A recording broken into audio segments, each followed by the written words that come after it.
Êxodo capítulo 28. Farás vestes sagradas para Arão teu irmão, para glória e ornamento. Versículo 2. Arão e seus filhos foram separados por Deus para o ofício sacerdotal, mas antes de oficiarem como sacerdotes, tiveram de passar por uma cerimônia de unção e consagração que incluía vestimentas especialmente prescritas por Deus. As vestes de Arão, o sumo sacerdote, possuíam um caráter superior às vestimentas de seus filhos.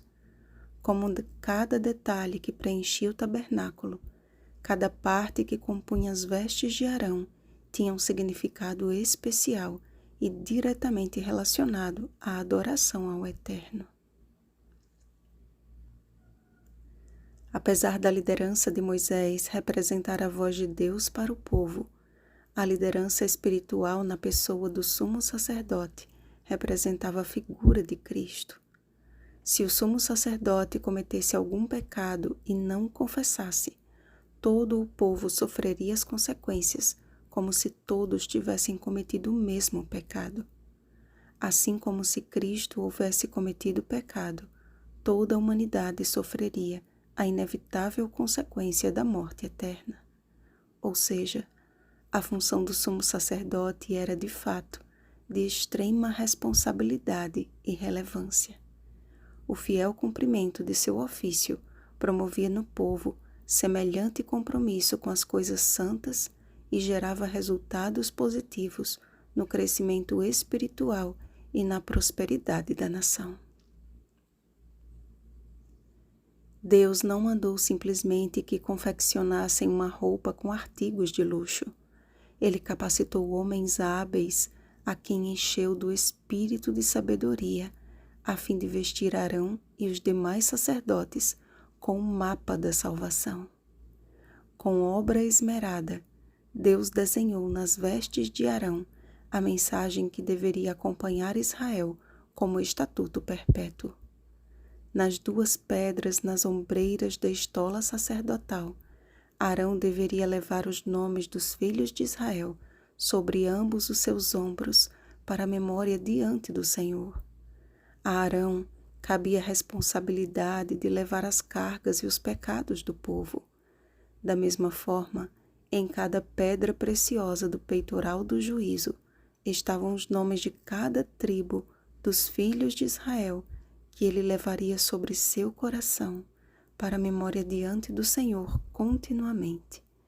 Deveria ser um ministério igualmente regido pelo amor e pela compaixão.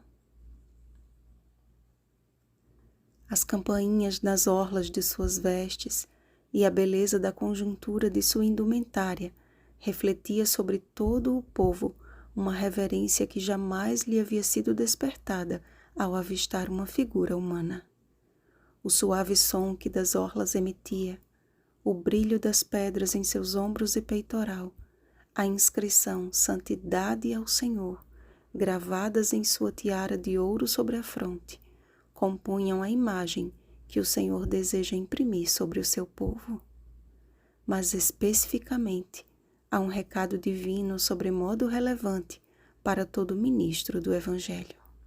Deus chama homens que estejam dispostos a carregar as cargas de suas ovelhas e a levá-las no coração. Homens que não se conformam com este século, mas que, cheios do Espírito Santo e pela graça de Deus, buscam carregar em sua fronte a divina inscrição: Santidade ao Senhor. Homens que não procuram a própria vontade, mas que se agradam em fazer a vontade de Deus e cujas vestes revelam a justiça de Cristo.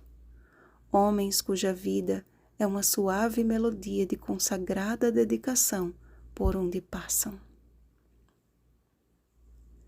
O ministério de Arão não foi fácil. Era um ministério de inteira dedicação, renúncia e abnegação da própria vida. Arão era um ser humano com tendências pecaminosas como qualquer um de nós, mas foi eleito por Deus para uma função singular e santa.